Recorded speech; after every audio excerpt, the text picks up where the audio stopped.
Boa noite, galerinha. Bom dia e boa tarde. Canal novo, tá? Canal novo. E hoje, primeiro vídeo aqui do canal, eu vou estar trazendo aí, galera, uns vídeos meus, meio que um real, meio que um vídeo de react, né? Vou dizer assim, tá? E eu queria vir te convidar a você vir comigo a ver essas últimas notícias aí que tá acontecendo aqui, tá? Não repare muito cenário, não repare muito a dicção, tá? É só uma ideia que eu tive, vou colocar em prática, né? Sobre essa questão de notícia e quero estar convidando a você desde já a dar aquela força aí, tá? Se inscrever aqui no canal, deixar teu like, deixar nos seus comentários aqui, tá?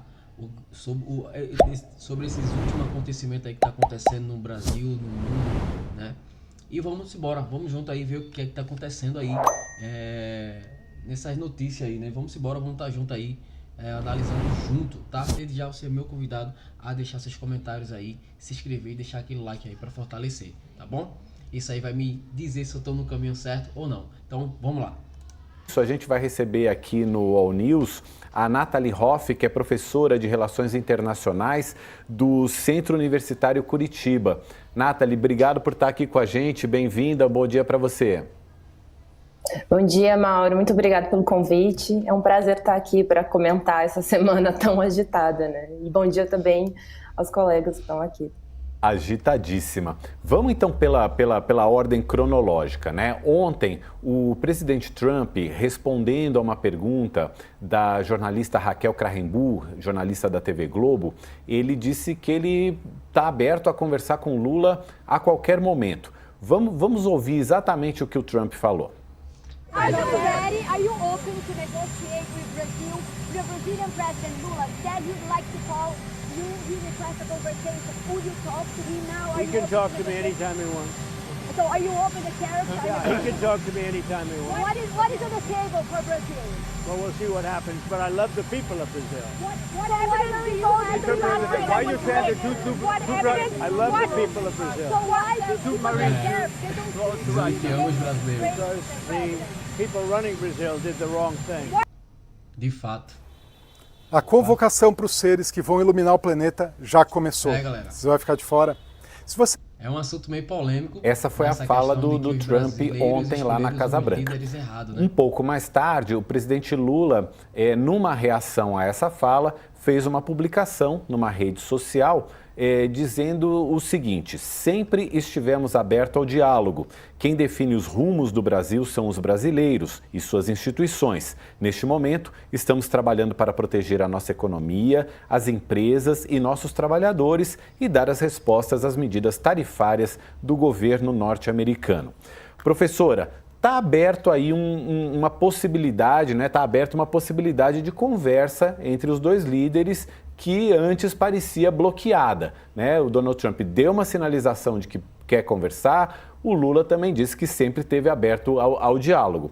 A pergunta é: o que deve ser levado em consideração na preparação para essa conversa? Porque a gente vê que, de um lado, o Trump está falando as pessoas que governam o Brasil fizeram coisas erradas. De outro lado, o Lula também está dizendo, né, a gente vai defender a nossa economia, os nossos trabalhadores, a gente vai dar resposta às medidas tarifárias do governo americano. Então, nessa preparação para essa conversa, o que precisa ser levado em consideração?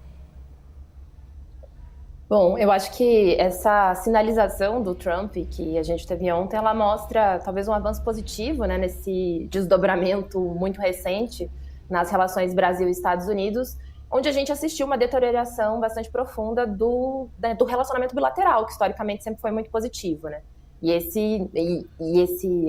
Digamos, essa deterioração, ela veio dos ataques americanos, né, não somente com o tarifaço, mas, né, desse tarifaço está ancorado em críticas à política doméstica, né, a questões, então, que versam ao ambiente interno brasileiro e não necessariamente numa crítica econômica, uma crítica comercial, como acontece com os outros países que estão sofrendo com os ataques americanos. E aí, diante disso, a gente já tem dois governos que têm um relacionamento mais complicado, né? Então, o governo Lula e o governo Trump, desde que o Trump foi eleito, eles não têm um relacionamento muito próximo. E, diante desse novo cenário, a gente viu essa deterioração profunda nas relações. E, por isso, é positivo tanto o encontro do Mauro Vieira com o Marco Rubio nos Estados Unidos, que aconteceu, como essa fala do Donald Trump. O que a gente tem que considerar, né, pensando que por mais que essa fala ela seja positiva e mostre que há espaço para o diálogo ou para a acomodação, pelo menos de alguns dos interesses, é entender que o Donald Trump é essa liderança bastante imprevisível na maneira como se coloca e que ele muitas vezes usa o contato com lideranças, né, ele tem feito isso recentemente, quase como uma forma de encurralar essas lideranças e humilhar essas lideranças, enfim, acaba transformando muitas vezes encontros bilaterais em reuniões que são bastante constrangedoras do ponto de vista diplomático, né? Então, acho que ao construir essa possibilidade de diálogo, é preciso ter uma preparação acontecendo, né, anteriormente por parte do corpo diplomático brasileiro, junto com as autoridades americanas, bastante significativa para entender exatamente o que significa essa fala do Donald Trump e evitar uma cilada, né? Evitar uma situação onde a gente coloca essas duas lideranças em contato e o Donald Trump tenta usar isso de alguma maneira para humilhar até o governo brasileiro, que certamente, né, pensando na maneira como o Lula vem se colocando como uma liderança também dentro dessa situação, que não vai ficar calado, né? Também vai responder. Então, acho que toda essa questão a gente tem que ver mais isso como um aceno no sentido de que há espaço para tentativa de negociação, né? Tentando trazer ali alguma luz para essa situação, para essa relação entre Brasil e Estados Unidos, de modo a avançar ou diminuir as perdas para o lado brasileiro, mas também entender que é preciso tomar bastante cuidado com a figura do Donald Trump, como ele tem se utilizado de uma postura bastante intempestiva, né, no relacionamento com outros países, e de que isso poderia até mesmo piorar, né, a nossa relação atual. Então, acho que é importante trabalhar bastante para entender qual é a base dessa conversa que ele está dizendo e o quanto que isso realmente é positivo, se realmente faz sentido ter essa conversa aberta entre os líderes. Talvez esse nem seja o ideal, talvez essa conversa possa até acontecer, mas acontecer sem ser pública, justamente para evitar que o Trump utilize isso como quase uma arma dentro desse jogo político que ele vem travando com os outros países, buscando forçar os países a aceitar acordos muito negativos, né, com perdas bastante significativas. Isto que ele já fez com Volodymyr Zelensky, presidente ucraniano, lá na Casa Branca, e com o presidente da África do Sul também, lá no Salão Oval, na Casa Branca. Carla, pelo que você tem apurado, o que o Itamaraty já começa a pensar em termos de preparativos para essa conversa? E em cima disso que a professora Nathalie falou também, uma estratégia interessante seria que essa conversa fosse por telefone ou por videoconferência para evitar esse tipo de risco, esse tipo de exposição ao presidente Lula? Ô Mauro, é muito importante isso que a professora colocou, justamente pela cautela. Ontem, conversando logo depois que aconteceu a fala do Trump com umas fontes do Itamaraty do Planalto, o Itamaraty mencionou muito essa necessidade de cautela, de preparo, de ter que ser uma conversa muito bem preparada. A princípio, pelo menos lá no Planalto, todo mundo falou em ligação. Não falaram ainda em viagem, nada nesse porte, porque daí seria uma preparação ainda maior, né? Agora, e a professora colocou a importância dessa preparação, e o ministro da Fazenda, Fernando Haddad, ontem à noite, também fez declarações dizendo que ele... diz que era ótima essa sinalização do Trump, que o presidente Lula sempre quis conversar, mas que ele, Fernando Haddad, também estava agendando, já estava acertando uma conversa com o secretário de Tesouro americano, uma conversa mais longa, e que na avaliação de Haddad essa conversa tem que ser antes da conversa de Lula com Trump. E aí eu acho que, pegando o gancho da professora, a importância também do Brasil saber o que vai levar estrategicamente para essa conversa, né? Porque também a Mariana Santos já falou aqui, mostrou essa semana também, que por parte do governo brasileiro existia uma resistência, assim, se Trump quiser levar o assunto Bolsonaro para a conversa, aí não é isso que queremos falar, porque não há como o governo Lula interferir no judiciário, e isso tem que ficar claro para as autoridades americanas. Mas economicamente não, economicamente o Brasil e o presidente Lula sempre falaram que queriam negociar, que não querem fechar as portas, há uma preocupação com os reflexos dessas medidas e com o desemprego, com inflação, com várias consequências que possam ter. Então a conversa ela vai sair por essa área, né? Eu estava falando com uma fonte do Planalto que disse isso, olha, Haddad e Alckmin, que tem sido essa figura a alçada aí a ser o porta-voz do Comitê de Crise, MIDIC e Fazenda, que estão finalizando o plano de contingência, de resposta a essas medidas, eles com certeza vão trabalhar na preparação desse contato, que a gente ainda não sabe exatamente como vai ser, mas eu apostaria nesse momento que seria via telefone, mas não é algo para já, é algo que vai ser realmente devidamente construído pelas fontes diplomáticas, é o Itamaraty que lidera. E aí, assim, só finalizando, ontem à noite conversando no Itamaraty, a avaliação deles da fala do Trump, né, é que as peças estavam se encaixando depois que o Mauro Vieira, o ministro de Relações Exteriores aqui do Brasil, tinha conseguido um encontro com Marco Rubio, o secretário de Estado americano, lá em Washington. Então, eles acharam que eles viram isso como um efeito positivo e vendo as peças se encaixarem. Mas, como a professora disse, é preciso muita cautela, porque a figura do outro lado é o imprevisível Donald Trump, né? Então, o governo brasileiro agora continua na mesa, digamos assim, avaliando como é que vai desenhar esse contato para tentar negociar sem gerar nenhum outro tipo de constrangimento, né, Mauro?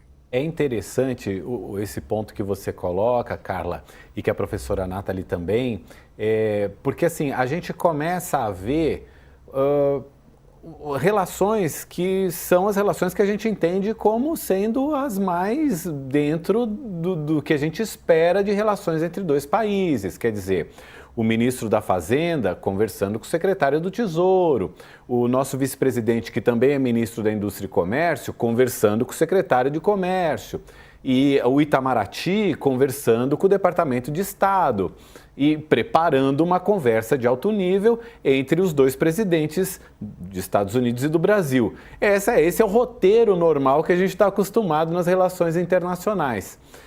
Só que, Beto, a gente não está falando de um cenário normal, porque tudo que causou, né, tudo que vem causando esse atrito todo, é uma chantagem que o governo americano está fazendo com a gente, é um modo do governo americano, do presidente Trump, operar em relação ao resto do mundo que não são normais. Quer dizer, é uma normalidade dentro de um cenário completamente anormal, Beto. Sem dúvida. Bom dia, Nathalie. Mauro, Nathalie, a outra vez eu e o Sakamoto ficamos chamando ela de Nathalie até o Sakamoto ter o cuidado de corrigir, então... Obrigado. Fica aí. Mas eu acho que a Nathalie e a Carla já disseram tudo, quer dizer, é a imprevisibilidade que a Nathalie estava comentando, que você resgata, com essa atuação que a Carla estava trazendo de dizer o que nós vamos discutir, economia ou política. Mas eu acho que é interessante, Mauro, e a gente tem que observar, eu queria olhar mais em perspectiva essa discussão, porque é um grande processo de negociação. Então, obviamente, o Trump tem essa estratégia, ele tem feito isso o tempo todo, virou tal, né, o Trump's always chicken out, sempre volta atrás, sempre amarela, mas porque é uma estratégia de negociação clássica, né, de jogar, eu me lembro, não vou falar aqui a data exata para não revelar a idade, mas assim, mais de 2 décadas atrás, a primeira disciplina que eu ofereci para os alunos era de modelos de negociação. Faz mais de 20 anos que eu não dou essa disciplina, mas eu lembro que eu discutia com eles, esse é um modelo clássico do Trump, não é um modelo muito sofisticado, de você, quando tem uma posição de força, começa a negociação lá em cima, e depois qualquer recuo as pessoas ficariam aliviadas, né? Então, ele fez isso muito no mundo inteiro, só que eu acho que o Brasil olhou, observou, e o governo Lula fez um processo de negociação que eu diria que beira a perfeição, foi exemplar. Embora muitas vozes tenham reclamado, tinha que sair do BRICS, o Lula teve verborragia, tinha que ir lá se humilhar na Casa Branca. Eu acho que o governo Lula foi muito sábio. O Lula fez um tridente aí de meio de campo que o Carleto Ancelotti deve estar com inveja, com o Alckmin falando com o Lutnick, com o Haddad falando com o Bessent e com o Mauro Vieira agora conseguindo finalmente abrir o diálogo com o Marco Rubio, que conseguiu mostrar e começar a convencer as instituições de Estado norte-americano junto com as contrapartes empresariais lá nos Estados Unidos, com o apoio dos empresários aqui, de que essas medidas eram descabidas. Então vamos separar o político do econômico. Primeiro, eu acho que também tem que fazer uma separação interna e externa. Do ponto de vista doméstico, o Lula aproveitou esse recesso escolar do Congresso, né, do Legislativo, e aproveitou que os governadores pré-candidatos a presidente estavam aí parecendo o camarote dos irmãos Marx, uma bateção de cabeça, e o Lula surfou sozinho 15 dias, né, se enrolando na bandeira do Brasil, um discurso de soberania, e o resultado das pesquisas estão mostrando. Ele melhorou a aprovação e as perspectivas de reeleição. Então isso do ponto de vista interno. Mas do ponto de vista externo da negociação, o Lula é um líder sindical, né? O Lula tem quase 50 anos negociando contra o outro lado da mesa mais forte. Primeiro era contra o patrão, na época da ditadura. E depois, como presidente, se metendo nos G7s da vida, sempre como o país mais fraco, negociando com países mais fortes.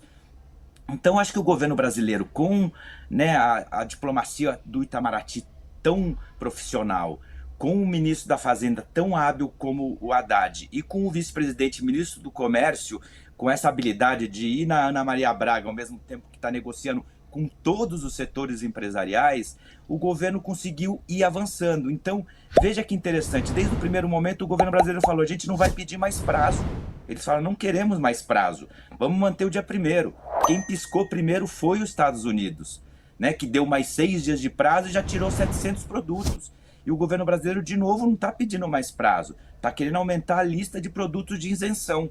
E quando o Lula fala e o Trump, ambos falam, vamos conversar, mas ninguém diz quem vai pegar primeiro o telefonema. Obviamente que uma reunião presidencial, você tem pelo menos 72 horas de preparação entre as chancelarias para decidir qual que vão ser os temas. Mas como Carla e Nathalie estavam falando, com o Putin, com o Trump, você não pode imaginar isso, porque ele pode chegar na ligação e falar qualquer bobagem, como foi a última pergunta que ele respondeu ontem. Tem coisas que o governo brasileiro está fazendo que são erradas. Ou seja, imagina se ele chega para o Lula e fala, vai ter que dar isenção para o Bolsonaro, anistia, depois deixa ele disputar as eleições, mês que vem o que vai ser? Vai exigir voto impresso nas eleições de 26? Então é inegociável, mas o governo brasileiro não está escorregando, está cozinhando em banho-maria, enquanto fala, vamos discutir aqui o comércio, e não mostrando que está afoito, nem com medo. Enquanto isso, o Lula com o Alckmin e Haddad preparam medidas tanto de retaliação estratégica, inteligente, com patentes na farmacêutica, né, ou taxação das big techs, se for preciso, mas por enquanto só no colete, e um plano de proteção para os empregos e para as empresas, enquanto tenta abrir mercados com o Itamaraty. Acho que é um modelo exemplar. Agora, aquilo que eu sempre falei aqui, com isso termino, Mauro, a gente está enfrentando a maior potência econômica do mundo e a maior potência militar. Tempos duros virão pela frente, não vai ser fácil. Mas acho que até agora, nesse primeiro round, o governo brasileiro merece que a gente tire o chapéu, mesmo com toda a pressão interna de gente dizendo que estaria errando. Agora, professora Nathalie, acho que agora falei certo o nome, né? A coluna da Mônica Bergamo está informando que durante aquela conversa que o Lula teve com ministros do Supremo Tribunal Federal, aquele jantar que teve lá no Alvorada, ele comentou que ele vai buscar as lideranças do BRICS e vai buscar também o presidente da França, o Emmanuel Macron, para formar ali uma espécie de uma frente, costurar aí um apoio ao Brasil contra essa crise contra o Donald Trump. A gente lembra, né, que quando veio o tarifaço veio logo em seguida a cúpula do BRICS aqui no Brasil, em que o Lula falava muito da questão do dólar, do BRICS ter outros meios de pagamento que não o dólar, e isso é uma ameaça muito grande aos Estados Unidos. Na sua concepção, professora, é o momento mais certo de buscar o BRICS? O que esse passo pode significar para essas negociações entre Brasil e Estados Unidos? Passo a passo, para deixar tudo pré-pronto para a semana inteira, economizar horas na cozinha, sem comer a mesma coisa todo dia. O que você está achando dessa narrativa aí? Primeiro agradeço o Beto aí por ter corrigido meu nome, e queria dizer que, para começar, eu concordo muito com o que o Beto colocou sobre a estratégia de negociação do Brasil, que ela tem sido muito adequada para lidar com essa situação, né? Obviamente, a gente vai sofrer com os reveses advindos, né, dos efeitos dessas tarifas, mas essa estratégia de não se dobrar ao Trump, ela tem se mostrado bastante positiva, e aí eu já entro um pouco mais como isso se relaciona com o BRICS, mas se mostra bastante positiva justamente porque o Trump ele usa como método de negociação, tem usado nesse mandato, o fato de que ele ele, digamos, aposta muito alto. Então, é geralmente algo muito absurdo com os países, e isso faz com que esses países, né, o mercado, enfim, os agentes econômicos desses países entendam que a possibilidade de que aquilo aconteça é muito negativa, e isso acaba fazendo com que muitos desses países entrem em acordos que são bastante vantajosos para os Estados Unidos e nem um pouco vantajosos para esses países, como é o caso da própria União Europeia, porque existe uma relação de dependência, muitas vezes econômica, muito grande. Isso não acontece com o Brasil, né? A gente, obviamente, vai ser afetado, mas a gente não depende tanto dos Estados Unidos, assim como eles também não dependem tanto da gente, por isso que também para o Trump é mais fácil sustentar essa tarifa de 50% contra o Brasil, é muito mais difícil fazer isso com a China. Isso vai permitindo com que o governo brasileiro possa explorar um pouco esse tipo de estratégia. E aí, pensando justamente nessa estratégia de negociação, que é uma estratégia talvez de bater de frente, né, com o Donald Trump e mostrar que o governo brasileiro não está disposto a se dobrar e aceitar acordos que são extremamente desvantajosos, que no nosso caso ainda envolve questões que não é da alçada do governo federal, como, por exemplo, o que está acontecendo no judiciário, que está sendo julgado no judiciário brasileiro. Então, se mostra bastante resistente, né, a aceitar um acordo mais negativo. E aí, para que a gente possa sustentar essa estratégia a longo prazo, tentando diminuir os custos, que obviamente ela vai trazer, e que são custos que são inerentes até da própria postura cada vez mais protecionista dos Estados Unidos frente ao comércio global, né, que muda muito a lógica de funcionamento do comércio internacional, uma coisa que a gente vai precisar fazer é buscar variar as nossas parcerias, tentando encontrar, né, digamos, mercados para esses produtos que talvez não possam mais acessar ou não possam acessar como acessavam antes o mercado americano. E aí, nesse sentido, olhar para outros parceiros, procurar lugares onde esses produtos podem ser escoados é muito importante. E aí, essa estratégia específica de olhar para grupos como o BRICS, ela acaba eu acho que ela faz muito sentido porque justamente o Trump ele tem mirado muito nos BRICS nesse momento, né? A própria Índia, que desde o começo do governo Trump vinha tentando se aproximar, ter uma estratégia de negociação ali mais de aproximação, de tentar se mostrar mais aberta ao diálogo com o Donald Trump, ela foi ameaçada, acho que foi ontem, enfim, com tarifas de 25%, e está muito relacionada com a presença da Índia nos BRICS e também com a compra de petróleo da Rússia, né? Então, a gente tem a questão da guerra da Ucrânia, que o Trump não conseguiu resolver a guerra como ele pretendia, ele quer ser o pacificador do mundo, e o Putin vai cozinhando ele em banho-maria, né? Sempre deixando para depois para resolver. Então, ele tem essa questão de tentar pressionar mais a Rússia para tentar chegar a um acordo. Tem a disputa geopolítica com a China e o BRICS como, digamos, esse grupo alternativo que ele entende que é anti-americano, mas que, na verdade, é um grupo que promove uma proposta reformista para a ordem internacional e, por isso, defende que o comércio seja feito em outras moedas, né, nas moedas nacionais dos grupos. E ele olha muito para esse grupo e, provavelmente, essa é uma das razões que fez com que ele visasse o Brasil nos 50%, numa tarifa tão alta. Então, acho que o Brasil, se voltar para esses países, eu acho que geopoliticamente é importante, por conta do lugar que a gente está no comércio internacional e na política internacional nesse momento, né? Um país que está sendo atacado com as tarifas americanas, um país que defende o multilateralismo, que defende uma perspectiva mais igualitária na ordem internacional e no comércio internacional. Então, e esse grupo se coloca como um fórum para isso, mas também porque muitos desses membros eles estão também sofrendo com ataques parecidos, e você pode encontrar ali ecos, né, para dialogar e para tentar encontrar saídas para a situação que a gente se encontra. E a França, ela já se mostrou muito negativa ao acordo da União Europeia. Então, acho que a estratégia é olhar para esses países no ambiente internacional que já têm mostrado, ou que estão lidando com ataques dos Estados Unidos, ou que se mostram mais, digamos, ativos num discurso de enfrentamento com relação a essas políticas. Aí é entender o quanto que isso vai ser efetivo. Aí já finalizo no sentido de que cada país agora está um pouco olhando para si. Então, às vezes, a gente não vai ter uma efetividade tão grande, mas do ponto de vista discursivo, eu acho que faz sentido, eu acho que é necessário. A gente percebe que a gente vai ter muito assunto pela frente. Por hoje, eu agradeço muito a professora Nathalie por nos ajudar aqui com a análise. E é isso aí, galera, tá? É isso aí. Esse foi o primeiro vídeo do canal. Já deixa aí nos comentários o que é que você acha, mano. Se inscreva aqui no canal, tá? E vem comigo ver notícia, papai. É isso aí.